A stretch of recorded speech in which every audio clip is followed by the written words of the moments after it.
নমস্কার বন্ধুরা, Bhadreswar study centre চ্যানেলে তোমাদের স্বাগতম। তোমরা অনেকেই এনটিপিসির জন্য অপেক্ষা করছো যে এনটিপিসির ফুল নোটিফিকেশন কবে প্রকাশিত হবে।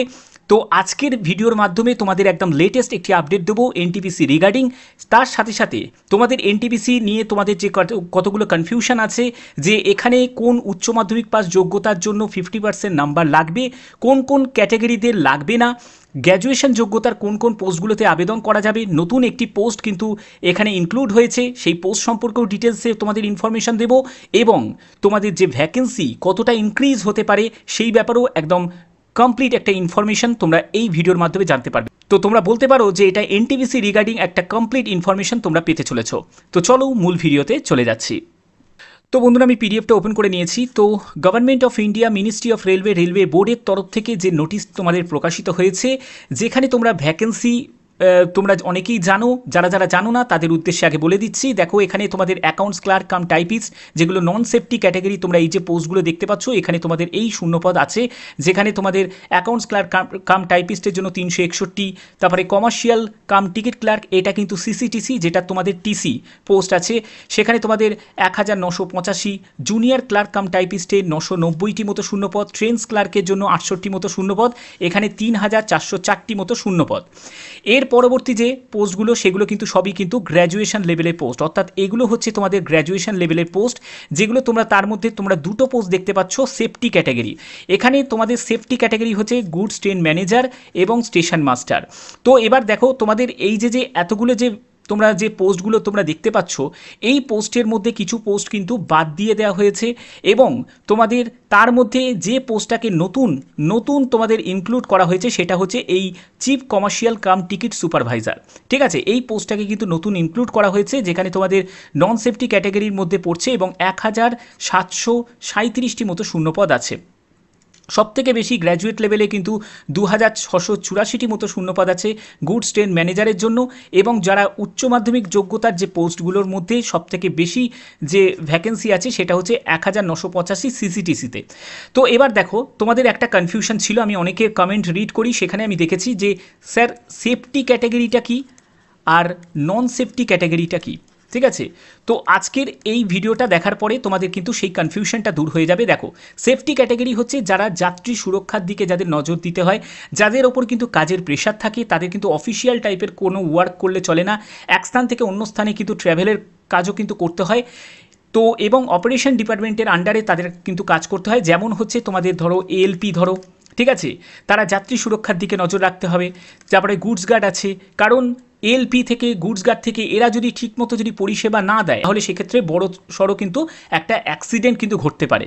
তো এই ব্যাপারে কিন্তু, অর্থাৎ যাত্রী সুরক্ষার দিকে যে পোস্টগুলোতে নজর রাখতে হয় সেগুলো যেমন এএলপি আছে, গুডস গার্ড আছে, এএসএম আছে। এএসএম যদি ঠিকমতো যদি সিগন্যালে যদি না দেয়, তাহলে এক লাইনের মধ্যে আর একটা লাইনে দুটো ট্রেন ঢুকে যাবে। তো এইরকম বিভিন্ন ধরনের কিন্তু ঝুঁকিপূর্ণ কাজ যারা করে সেগুলো কিন্তু সেফটি ক্যাটাগরির মধ্যে পড়ছে। কিন্তু টাইপিস্ট বলো, ক্লার্ক বলো, এরা হচ্ছে অফিসিয়াল টাইপের কাজ করে, যেমন হচ্ছে তোমার 10টা 6টার ডিউটি হবে, ঠিক আছে, একদম সম্পূর্ণ অফিসে বসে কাজ হবে, ঠিক আছে। তো এদের কিন্তু সেটা অতটা ঝুঁকিপূর্ণ কিন্তু কাজ থাকে না, এবং তাদের কিন্তু অন্য কোনো শিফটে কাজ করতে হয় না, তারা একটাই শিফটে কিন্তু কাজ করে। কিন্তু এএলপি বলো, গুডস গার্ড বলো বা এএসএম বলো, এদের কিন্তু বিভিন্ন শিফট কিন্তু চেঞ্জ হয়, কখনো হয়তো ডে শিফটে পড়লো, কখনো নাইট শিফটে পড়লো, এরকম কিন্তু তাদের কাজ হবে। তো এগুলো তোমরা আশা করি বুঝতে পেরেছো সেফটি নন সেফটির ব্যাপারটা। আচ্ছা, এখানে তোমরা যে টোটাল যে ভ্যাকেন্সিটা তোমরা দেখতে পাচ্ছ, এই যে টোটাল ভ্যাকেন্সি সেটা হচ্ছে তোমাদের 10,884। এবার তোমরা অনেকে আমাকে বলছিলে যে স্যার আপনি তো বলেছেন যে 38,000 মতো ভ্যাকেন্সি আসবে, 35,000 মতো ভ্যাকেন্সি আসবে। যারা যারা রেলমন্ত্রী যারা যারা স্টেটমেন্ট দ্বারা দেখোনি, তারা একবার আর বাংলা বা এই যে চ্যানেলগুলো আছে সেই চ্যানেলে তোমরা দেখে নিতে পারো, ইউটিউবেও অনেক কিছু আছে। তো সেখানে উনি কিন্তু স্পষ্টভাবে বলেছে ভ্যাকেন্সি কিন্তু আছে, কিন্তু আমরা কি করছি, সেই ভ্যাকেন্সিটাকে পার্ট বাই পার্টে আনছি, কারণ যেহেতু প্রতি বছর রিক্রুট করা হবে। এবার দেখো, রেল যদি 5 বছর পর যদি 10,884টি মতো যদি শূন্যপদের বিজ্ঞপ্তি যদি বার করে, ঠিক আছে, রেলের মতো এত বড় অর্গানাইজেশন, সেখানে যা কারুর যে কেউ প্রেডিকশন করুক না কেন সেটা কিন্তু ফলস হবেই, এটা কিছু করার নেই। কিন্তু এখানে যেটা বলা হয়েছে সেটাই কিন্তু ভ্যাকেন্সি আছে, কিন্তু সেটাকে কি করছে রেল পার্ট বাই পার্টে আনছে। অর্থাৎ এই যে 10,000 ভ্যাকেন্সি এটাকে তোমাদের 3টে পার্টে আনবে, ঠিক আছে, 3টে পার্টে আনবে। এবার যদি সেই 3টে পার্টে যদি আনে তাহলে তো সেটা কিছু করার নেই, ঠিক না? কারণ 2019-এ যখন নোটিফিকেশান বেরিয়েছিল তার আগে কিন্তু তোমাদের 2015 নাগাদ কিন্তু নোটিফিকেশান বেরিয়েছিল এনটিপিসির। তো 2015-র পরে কিন্তু যখন 4-5 বছর পরে যখন বেরোলো তখন কিন্তু কত ভ্যাকেন্সি তোমরা দেখতে পেলে? 35,000 মতো তোমরা শূন্যপদ দেখতে পেলে। তাহলে হিসেব অনুযায়ী তো এটাই হওয়া উচিত, ঠিক না? তাহলে কোন জায়গাটা ভুল আছে? তার জন্য যারা এই জিনিসটা যারা বলছো যে স্যার আপনি এরকম বললেন কেন, এই জিনিসটা বুঝতে হবে যে কেন এটা হচ্ছে। কারণ 3টে পার্টে, 3টে স্টেপ বাই স্টেপ পার্টে কিন্তু তোমাদের আসবে। অর্থাৎ 2025-এও আবার তোমরা ভ্যাকেন্সি দেখতে পাবে, 26-এও দেখতে পারবে, 27-এ দেখতে পাবে। এরকম যেরকম রেলমন্ত্রী যেরকম স্টেটমেন্টে দিয়েছে এবং এই স্টেটমেন্ট তোমরা অনেকবার দেখেওছো, ঠিক না? তা সেক্ষেত্রে সেই অনুযায়ী কিন্তু এটা বলা হচ্ছে যে 3টে পার্টে যদি আসে কি 4টে পার্টে আসে, এরকম কিন্তু পার্ট বাই পার্টে আসবে। তার জন্যই কিন্তু এই এত ভ্যাকেন্সিকে কিন্তু তোমাদের কম কম করে কিন্তু দেওয়া হচ্ছে। এবার যেমন তোমাদের যদি আমি বলি যে গ্রুপ ডিতে তো অনেকে দেখবে বলছে 1 লাখ মতো ভ্যাকেন্সি। আদৌ কি 1 লাখ ভ্যাকেন্সি আসবে? তোমার কি মনে হয়? প্রতি বছর যদি গ্রুপ ডিতে যদি রিক্রুট করে 1 লাখ কি ভ্যাকেন্সি আসবে? হারগিজ আসবে না। কিন্তু আছে কিন্তু ভ্যাকেন্সি 1 লাখ, সেটা তো একদম অফিসিয়ালিভাবে জানানো হয়েছে, তার থেকে বেশি তো কম নয়। কিন্তু ওটাকে কি করবে? পার্ট বাই পার্টে আসবে। হয়তো 5টা পার্ট করলো, 20,000 20,000 20,000 এরকম আসতে পারে, ঠিক না? হচ্ছে তোমাদের 2019-এর যে নোটিফিকেশান সেটা। তো এখানে দেখো তোমাদের যে যে পোস্টগুলো তোমাদের এবছর থাকছে, মানে 2024-এ যে তোমাদের যে পোস্টগুলো আছে সেটা হচ্ছে জুনিয়র ক্লার্ক কাম টাইপিস্ট, যেটা লেভেল 2 এর মধ্যে পড়ছে। তারপরে অ্যাকাউন্টস ক্লার্ক কাম টাইপিস্ট, যেটা লেভেল 2 এর মধ্যে পড়ছে। তারপরে হচ্ছে জুনিয়র টাইমস কিপার, এবারে কিন্তু নেই। ট্রেন্স ক্লার্ক এবারে আছে, তো দেখো এটাও কিন্তু লেভেল 2 এর মধ্যে, এবং সিসিটিসি এবারেও কিন্তু আছে লেভেল 3 এর মধ্যে। অর্থাৎ উচ্চ মাধ্যমিক পাস যোগ্যতার পোস্টের মধ্যে একটি পোস্ট কিন্তু তোমাদের এবছর থাকছে না, যেটা হচ্ছে জুনিয়র টাইম কিপার, ঠিক আছে? তো দেখো এখানে তোমাদের যোগ্যতা যেটি প্রয়োজন সেটি হচ্ছে উচ্চ মাধ্যমিক পাস যোগ্যতা এবং 18 থেকে 30 বছরের মধ্যে। তবে কোভিডের জন্য 2024-এ কিন্তু ওয়ান টাইম তোমাদের এজ রিল্যাক্সেশন দেওয়া হচ্ছে। তো সেক্ষেত্রে তোমাদের বয়স তোমরা যেটা দেখতে পাবে 18 থেকে 33 বছর কিন্তু তোমরা এজ দেখতে পাবে। তার মধ্যে যারা যারা এসসি এসটি থাকবে তাদের ক্ষেত্রে তোমাদের বয়সে কিন্তু 5 বছর রিল্যাক্সেশন পেয়ে যাবে, এবং ওবিসিরা যারা আছো তারাও কিন্তু বয়সে 3 বছর রিল্যাক্সেশন পেয়ে যাবে। এবার আগের বছরের তুলনায় তুমি যদি ভ্যাকেন্সি যদি দেখো তাহলে কিন্তু ভ্যাকেন্সি কিন্তু অনেকটাই কিন্তু কম। এখানে আমি যদি জুনিয়র টাইম কিপারে যদি 17টা যদি বাদ দিয়ে দিই, বাদ বাকি তোমরা যদি পোস্ট দেখো সেই তুলনায় কিন্তু তার টোটাল পোস্ট মিলিয়ে যা ভ্যাকেন্সি, সেই ভ্যাকেন্সি কিন্তু এখানে শুধুমাত্র উচ্চ মাধ্যমিক পাস যোগ্যতার পোস্টে তোমরা 2019-এ কিন্তু দেখেছিলে। তো সেক্ষেত্রে এটা কিন্তু একটা বড় কিন্তু একটা কি বলবো খারাপ জিনিস হয়ে গেল। যারা মেডিকেল স্ট্যান্ডার্ড, যাদের C2 ক্যাটাগরি মেডিকেল স্ট্যান্ডার্ড, মানে যাদের লোয়ার ভিশনে মানে একটু পুয়ার ভিশন আছে, তাদের ক্ষেত্রে একটা পোস্ট কিন্তু এখানে বাদ পড়ে গেল। নতুন যে ভ্যাকেন্সি সেখানে তোমরা দেখতে পেয়েছো যে জুনিয়র টাইম কিপার নেই। তো এটা কিন্তু একটা বড় সমস্যা হয়ে গেল। এর পরবর্তী আমরা যে পোস্টে যদি যাই, যেখানে তোমরা দেখতে পাচ্ছ যে গ্র্যাজুয়েশন যোগ্যতার পোস্ট, এই গ্র্যাজুয়েশন যোগ্যতার পোস্টের মধ্যে যেমন ট্রাফিক অ্যাসিস্ট্যান্ট এইবারে নেই, ঠিক আছে, ট্রাফিক অ্যাসিস্ট্যান্ট এইবারে কিন্তু নেই। এবারে গুডস গার্ড, যেটা তোমাদের ট্রেন ম্যানেজার লেভেল 5, ঠিক আছে, এটা আছে A2 ক্যাটাগরি মেডিকেল স্ট্যান্ডার্ড। তারপরে হচ্ছে senior commercial cum ticket clerk, এই জায়গাটাই তোমাদের সুপারভাইজার এসছে, কিন্তু এটা সুপারভাইজারের পোস্টে নয়, কারণ তোমাদের যে সুপারভাইজার যে পোস্টটা যেটা এসছে সেটা কিন্তু লেভেল 6-এর মধ্যে পড়ছে। তবে সম্ভবত কমার্শিয়াল অ্যাপ্রেন্টিসকে সঙ্গে কিন্তু এটাকে মার্চ করে দেওয়া হয়েছে। তো এটা কমার্শিয়াল অ্যাপ্রেন্টিসের মধ্যে পড়ছে, কারণ ওই যে তোমাদের টিকিট ক্লাম যে সুপারভাইজার যে পোস্টটি সেটি কিন্তু তোমাদের লেভেল 6-এর মধ্যে পড়ছে। তো এখানে দেখো তোমাদের তারপরে সিনিয়র ক্লার্ক কাম টাইপিস্ট এই পোস্টটাও কিন্তু এই বছর আছে। তারপরে হচ্ছে junior accounts assistant cum typist এই বছর আছে। সিনিয়র টাইম কিপার এবছর গ্র্যাজুয়েশন লেভেলের পোস্টের মধ্যেও নেই। আর হচ্ছে ASM আছে, মানে স্টেশন মাস্টার কিন্তু এবছর আছে। তাহলে এই গ্র্যাজুয়েশন যোগ্যতার পোস্টের মধ্যে দেখতে পাচ্ছ এখানে 2019-এর সঙ্গে যদি আমি কম্পেয়ার করি তাহলে দুটো পোস্ট কিন্তু নেই, ঠিক আছে, ট্রাফিক অ্যাসিস্ট্যান্ট আর হচ্ছে সিনিয়র টাইম কিপার, এই দুটো পোস্ট কিন্তু নেই। তো এটা কিন্তু গ্র্যাজুয়েশন লেভেলের যে পোস্টের মধ্যে যেটা দেখতে পাচ্ছ। এখানে বয়স 18 থেকে 33 বছর। তবে 2024-এ কিন্তু এই রিল্যাক্সেশনটা তোমরা কিন্তু পাবে। ওয়ান টাইম এজ রিল্যাক্সেশন 2024-এ, যেটা তোমাদের বয়স যেটা হয়ে যাবে সেটা 18 থেকে 36 বছর। এটি ইউআর ক্যান্ডিডেট, ইডাব্লিউএস ক্যান্ডিডেট যাদের আছে তাদের ক্ষেত্রে, এবং তুমি যদি ওবিসি হয়ে থাকো তাহলে 3 বছর, এবং যারা এসসি এসটি আছো তাদের ক্ষেত্রে তোমাদের 5 বছর রিল্যাক্সেশন পেয়ে যাবে। এর পরবর্তী কী কী আছে সেটা আমরা যদি কম্পেয়ার করি তাহলে সেটা দেখতে পাবো।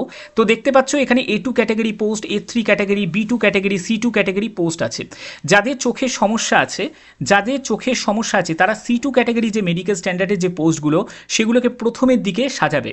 সেটা কিন্তু তোমাদের জন্যই ভালো হবে, কারণ প্রেফারেন্স যখন তুমি সাজাবে তখন কিন্তু তোমার ওপর থেকে নিচ পর্যন্ত আসবে, ঠিক আছে? তার জন্য সেই ক্ষেত্রে তোমার যদি ওপরে পোস্টেই তুমি যদি পেয়ে যাও, মানে C2 ক্যাটাগরি মেডিকেল স্ট্যান্ডার্ডে পোস্টে, তাহলে সেক্ষেত্রে তোমার পরবর্তী পোস্টগুলোতে আর কিন্তু তোমাকে আর চেক করা হবে না। তো সেই ক্ষেত্রে আমি বলছি, যদি তোমাদের পুয়ার ভিশনে কোনো সমস্যা থাকে, চোখের সমস্যা থাকে, তাহলে কিন্তু তোমরা C2 ক্যাটাগরি মেডিকেল স্ট্যান্ডার্ডের পোস্টটাকে প্রথমের প্রেফারেন্সে রাখবে।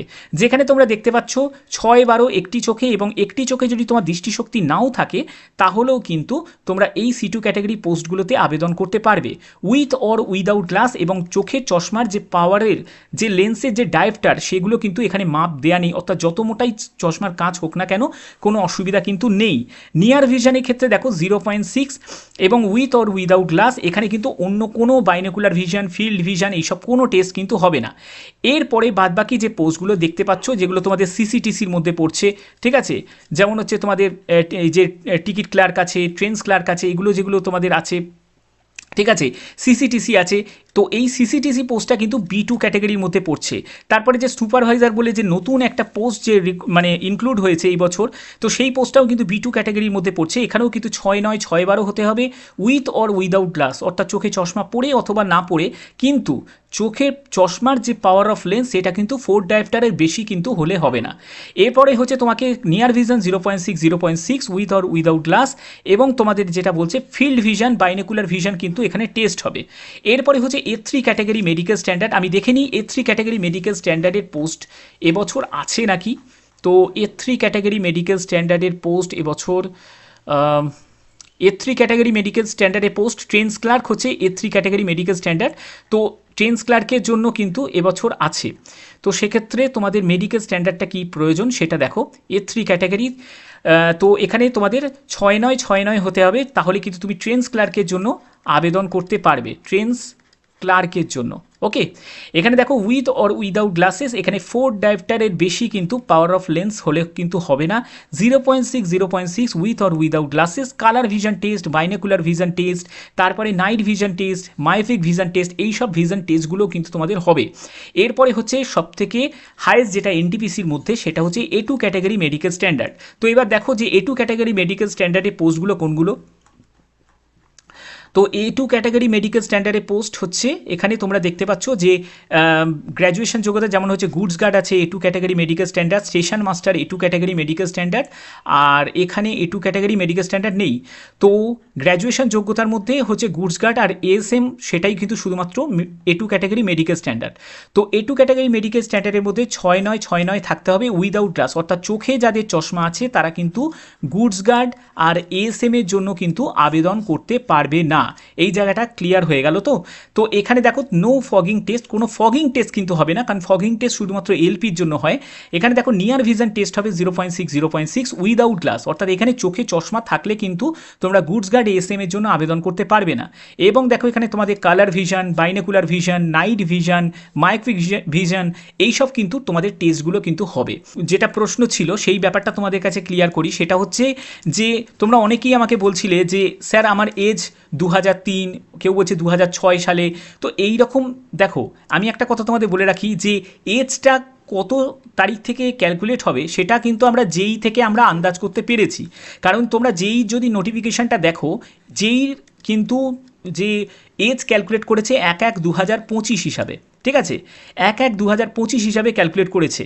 এটা 1/7/2024 হিসাবে কিন্তু ক্যালকুলেট করা উচিত ছিল, তবে 1/1/2025 হিসাবে এজ ক্যালকুলেট করেছে। তো সেক্ষেত্রে এটাই ধরা যাচ্ছে যে এনটিপিসিরও কিন্তু তোমাদের এজ ক্যালকুলেট হবে 1/1/2025 হিসাবে, ঠিক আছে, 1/1/2025 হিসাবে তোমাদের যা বয়স হচ্ছে সেই বয়সের মধ্যে যদি মানে বয়স যদি তোমার হয়ে থাকে তাহলে অবশ্যই কিন্তু তোমরা আবেদন করতে পারবে। ওকে, আচ্ছা, এরপরে তোমাদের বলি যে এডুকেশন কোয়ালিফিকেশান রিগার্ডিং কিছু তথ্য তোমাদের দেব। তো এডুকেশন তোমাদের কোয়ালিফিকেশান যেটা তোমরা দেখতে পাচ্ছ যে আগের বছরের যে প্যারামিটার অনুযায়ী তোমাদের যা এডুকেশন কোয়ালিফিকেশান ছিল সেরকমই কিন্তু থাকবে। যেখানে তোমাদের দেখো স্টেশন মাস্টার লেভেল 6-এর মধ্যে পড়ছে 35,400 টাকা মতো তোমাদের, এটা হচ্ছে তোমাদের যে ইনিশিয়াল যে পে আছে। এবং A2 ক্যাটাগরি মেডিকেল স্ট্যান্ডার্ড, এবং তোমাদের যোগ্যতা হচ্ছে যে কোনো শাখায় গ্র্যাজুয়েট। এখানে কিন্তু কোনো পার্সেন্টেজ অফ মার্কসের কোনো ব্যাপার নেই, তুমি যদি গ্র্যাজুয়েট হয়ে থাকো তাহলেই কিন্তু আবেদন করতে পারবে। এরপরে দেখো তোমাদের গুডস গার্ডের ক্ষেত্রেও কিন্তু তাই, এগুলো কিন্তু সম্পূর্ণ কিন্তু গ্র্যাজুয়েশন লেভেলের যে পোস্ট আছে সেই গ্র্যাজুয়েশন লেভেলের পোস্টের জন্য সম্পূর্ণ তোমাদের যে কোনো শাখায় গ্র্যাজুয়েশন যোগ্যতা প্রয়োজন। এরপরে দেখো তোমাদের উচ্চ মাধ্যমিক পাস যোগ্যতার পোস্ট, যেমন হচ্ছে কমার্শিয়াল কাম টিকিট ক্লার্ক মানে সিসিটিসি। এই সিসিটিসির জন্য দেখো তোমাদের যোগ্যতা যেটি প্রয়োজন উচ্চ মাধ্যমিক পাস। এখানে দেখো তোমাদের বলছে নট লেস দ্যান 50%, অর্থাৎ 50% নাম্বারের কম নাম্বার হলে কিন্তু চলবে না, কিন্তু শুধুমাত্র 50% is not be insisted upon the in case of SC ST এবং PWBD এবং এক্স সার্ভিসম্যান যারা ক্যান্ডিডেট আছে তাদের কিন্তু শুধুমাত্র উচ্চ মাধ্যমিক পাস হলেই কিন্তু হবে, তাদের কোনো 50% নাম্বারে কিন্তু কোনো রিকোয়ারমেন্ট নেই, অর্থাৎ তারা 50% নাম্বার না হলেও আবেদন করতে পারবে। ঠিক আছে, SC ST PWBD এবং এক্স সার্ভিসম্যানরা, কিন্তু বাদবাকি যেসব কমিউনিটি থেকে আছে মানে UR বলো, EWS বলো, OBC বলো, তাদের কিন্তু উচ্চ মাধ্যমিকে 50% নাম্বার কিন্তু চাই, না হলে কিন্তু তোমরা এই পোস্টগুলো সিলেক্ট করতে পারবে না। যেমন হচ্ছে তোমাদের জুনিয়র ক্লার্ক কাম টাইপিস্ট, তারপরে হচ্ছে তোমাদের ট্রেন্স ক্লার্ক, তারপরে হচ্ছে junior clerk cum typist, accounts clerk cum typist, এই যে পোস্টগুলো এই পোস্টগুলোতে কিন্তু তোমরা আবেদন করতে পারবে না। তো এইগুলো কিন্তু তোমাকে মাথায় রাখতে হবে। এই স্ট্র্যাটেজিটা মেনটেন করার জন্য কি আমি জেনারেল অ্যাওয়ারনেসের জন্য তোমাদের যে সাজেশন আমি দিচ্ছি সেটা হচ্ছে যে তোমরা প্রতিযোগিতা দর্পণ, ঠিক আছে, প্রতিযোগিতা দর্পণ বলে একটা বই আছে, যেটা ম্যাগাজিন আছে, ঠিক আছে, প্রতিযোগিতা দর্পণ। এই প্রতিযোগিতা দর্পণ এই ম্যাগাজিনটা কিন্তু খুব কার্যকরী, এটা প্রতি মাসে একটা মান্থলি বেরোয়, অনেক সময় কিন্তু 6 মান্থের যে একটা বেরোয়, ঠিক আছে, সেটা কিন্তু তোমরা কিন্তু পারচেস করতে পারো। তো এই প্রতিযোগিতা দর্পণ তোমরা যারা ইংলিশে যারা অসুবিধা নেই তারা কিন্তু এটাকে পারচেস করতে পারো। এবং তোমাদের বলবো যে জেনারেল অ্যাওয়ারনেসের জন্য সবথেকে ভালো তোমরা প্রথমে তো আমি বলবো যে 10th স্ট্যান্ডার্ডের যে এনসিইআরটির যে বই আছে সেই এনসিইআরটি বইটাকে ভালো করে আগে নিজে স্টাডি করো, 9th আর 10th, ঠিক আছে। তারপরে যদি এটা কমপ্লিট হয়ে যায় তারপরে বলবো যে মনোহর পাণ্ডের বই কিন্তু খুব ভালো, এখানে কিন্তু তোমরা অনেক ধরনের জিকে পেয়ে যাবে এবং জিএ মানে জেনারেল অ্যাওয়ারনেস সেটা কিন্তু পেয়ে যাবে। আর একটা কথা তোমাদের বলি, দেখো তোমরা অনেকেই বলবে যে স্যার পুরো 100% কমন তোমাকে কেউ কখনো জেনারেল অ্যাওয়ারনেসে দিতে পারবে না এবং তুমি কোথাও থেকেও পাবে না। তোমাকে একটাই জিনিস করতে হবে, সেটা হচ্ছে যে কমান্ড যদি তোমাকে রাখতে হয় সেটা কিন্তু ম্যাথ আর জিআই, এটাই কিন্তু তোমার কিন্তু সবথেকে স্কোরিং সাবজেক্ট। ম্যাথের জন্য একটাই বই, সেটা হচ্ছে RS আগারওয়ালের থেকে বই আমার চোখে কোনো কিছু আসছে না বা আমার নলেজে কিছু আসছে না, কারণ RS আগারওয়াল খুব ভালো একটা বই। রাকেশ যাদবও তুমি করতে পারো, তবে রাকেশ যাদবে অনেক ধরনের কিন্তু একটু ব্যাপার আছে, স্ট্র্যাটেজির ব্যাপার আছে, সেগুলো আগে তোমাকে বুঝতে হবে, তারপরে কিন্তু রাকেশ যাদবটা তুমি ধরতে পারবে। কিন্তু RS আগারওয়াল থেকে তুমি কিন্তু প্র্যাকটিস করতে পারো। তার জন্য তুমি কোনো জায়গায় যদি বেসিক যদি তোমার জ্ঞান থাকে এবং তোমরা ভদ্রেশ্বর স্টাডি ক্লাস চ্যানেলটাকে কিন্তু সাবস্ক্রাইব করে রাখবে, কারণ ভদ্রেশ্বর স্টাডি ক্লাস চ্যানেলেও তোমরা কিন্তু এরকম টুকিটাকি কিন্তু তোমাদের ম্যাথের ভিডিও আমি দিয়েছি অলরেডি, আরও কিন্তু ম্যাথের ভিডিও যদি তোমাদের চাহিদা থাকে তাহলে অবশ্যই কিন্তু ম্যাথের ভিডিও আমি আরও দেবো। তো RS আগারওয়ালের বই কিন্তু বাংলা, ঠিক আছে, বাংলা আর তোমরা ইংলিশ দুটো ভার্সানই কিন্তু তোমরা পেয়ে যাবে এবং হিন্দিতেও আছে। তো যাই হোক, এবার জিআই এর জন্য সেখানেও কিন্তু RS আগারওয়াল বই কিন্তু যথেষ্ট পরিমাণে ভালো, এগুলো যদি প্র্যাকটিস করো, ঠিক আছে। আর বাদবাকি তোমাদের কি করতে হবে, মক টেস্ট দিতে হবে, বেশি করে যত মক টেস্ট দেবে তত কিন্তু তোমাদের স্কোর কিন্তু ইনক্রিজ হবে। মক টেস্ট না দিলে কিন্তু স্কোর ইনক্রিজ হবে না। আর যদি তুমি বলো যে স্যার কত দিনের কারেন্ট অ্যাফেয়ার্স পড়তে হবে, আমি বলবো 6 মান্থ কিন্তু এনাফ। অনেকে পাগলের মতো ধরো 1 বছরের কারেন্ট অ্যাফেয়ার্স পড়ে যায়, কিন্তু 1 বছরে তুমি যদি কারেন্ট অ্যাফেয়ার্স পড়োও যদি, সেই 1 বছরে কারেন্ট অ্যাফেয়ার্সটা হচ্ছে তোমার সেখান থেকে মানে পুরনো কারেন্ট অ্যাফেয়ার্সে তোমার হয়তো দুটো কোশ্চেন দেবে, ওই দুটো কোশ্চেনের জন্য এত মাথা খাটানোর কোনো প্রয়োজন নেই। সেই জায়গায় তুমি যদি ম্যাথ এবং জিআইটাকে যদি কমান্ড করতে পারো এবং সেটার জন্য যদি বেশি করে তুমি প্রচেষ্টা করতে পারো, আমার মনে হয় স্কোরটা তোমার অনেকটা বাড়বে। ঠিক আছে, তার জন্য এগুলো কিন্তু তোমার হাতে, ম্যাথ জিআইটা তোমার হাতে, জিএটা কিন্তু তোমার হাতে নয়, তোমার কপালের ওপর ডিপেন্ড করছে যে তুমি যে পড়েছো সেটা আদৌ তুমি কমন পাবে কি পাবে না। ঠিক আছে, সেটা কিন্তু প্র্যাকটিস সেট দিলে, বেশি করে প্র্যাকটিস সেটের জন্য একটা কথা বলবো, কিরণের প্র্যাকটিস সেট কিন্তু যথেষ্ট পরিমাণে ভালো। ঠিক আছে, কিরণের পাবলিকেশনের অনেক বই তোমরা পেয়ে যাবে। এনটিপিসির একটু খোঁজ নেবে, এনটিপিসি 2024 এখন থেকেই বেরিয়ে গেছে, অনেক আগে থেকেই বেরিয়ে গেছে এনটিপিসি 2024-এর কিরণের যে প্র্যাকটিস সেট আছে সেগুলো দাও। এবং যদি কোনো অনলাইনে যদি কোনো মক দেওয়ার যদি কোনো ব্যবস্থা থাকে সেটাও কিন্তু তোমরা দিতে পারো। ঠিক আছে, তো এগুলো কিন্তু আমি তোমাদের সাজেস্ট করব। আর বাদবাকি আমি তোমাদের এগুলো বলবো যে এগুলোর জন্য তোমরা প্রস্তুতি নাও। যারা বাংলাতে জেনারেল অ্যাওয়ারনেস পড়তে চাও তারা কিন্তু তোমাদের যদি WBCS-এর কোনো স্ক্যানার বা কিছু যদি থাকে তাহলে সেটাকে কিন্তু পড়ে যাও, বা কোনো তপতি পাবলিকেশন বা অনেক ধরনের পাবলিকেশন আছে, আমি সেই পাবলিকেশন নাম আমি করছি না। তো যাই হোক, সেই রকমের জেনারেল অ্যাওয়ারনেসের যে কোনো বই কিন্তু তোমরা পড়বে, কিন্তু মেন মাথায় রাখবে 9-10-এর বই, সেটা বাংলা হোক বা ইংলিশ হোক, যাই থাকুক না কেন, সেই বইটাকে আগে থরলি পড়ে নিয়ে তারপরে কিন্তু এই দিকে যাবে। তোমাদের দেখো কোন কোন পোস্টগুলোর জন্য তোমাদের টাইপিং টেস্ট হবে। টাইপিং টেস্ট যেগুলো হবে, যেমন হচ্ছে তোমাদের যে অ্যাকাউন্টস ক্লার্ক কাম টাইপিস্ট, এই যে পোস্টটা তোমরা দেখতে পাচ্ছ, এখানে কিন্তু তোমাদের টাইপিং টেস্ট হবে। দেখতে পাচ্ছ এখানে তোমার CBT 1 CBT 2 তোমরা কমপ্লিট করবে, তারপরে তোমরা টাইপিং টেস্টে চলে যাবে। এরপরে ট্রেন্স ক্লার্কে দেখো এখানে তোমাদের কোনো কিন্তু টাইপিং টেস্ট কিন্তু হবে না, অর্থাৎ CBT 1 তুমি কমপ্লিট করলে, CBT 1 কমপ্লিট করলে, CBT 2 কমপ্লিট করলে, তারপরে যদি তোমার ভালো স্কোর হয় তুমি ডাইরেক্ট কিন্তু ডিভি মেডিকেলে চলে যাবে। এরকম কিন্তু অনেক পোস্ট আছে, যেমন হচ্ছে তারপরে কমার্শিয়াল কাম টিকিট ক্লার্ক, এখানেও দেখো তোমাদের কিন্তু কোনো টাইপিং টেস্ট কিন্তু থাকছে না। এই পোস্টগুলো কিন্তু চুজ করতে পারো। আচ্ছা, এরপরে দেখো গুডস গার্ড, মানে গ্র্যাজুয়েশন লেভেলের পোস্টে দেখো, গ্র্যাজুয়েশন লেভেলের পোস্টের মধ্যে যেমন গুডস গার্ডে কিন্তু দেখো CBT 1 CBT 2 কমপ্লিট করবে, টাইপিং টেস্ট কিন্তু এখানে নেই, কোনো টাইপিং টেস্ট হবে না। তারপরে সিনিয়র কমার্শিয়াল জায়গায় এই পোস্টটা যেহেতু এবছর নেই, সিনিয়র ক্লার্ক কাম টাইপিস্ট, এখানেও আবার টাইপিং টেস্ট আছে।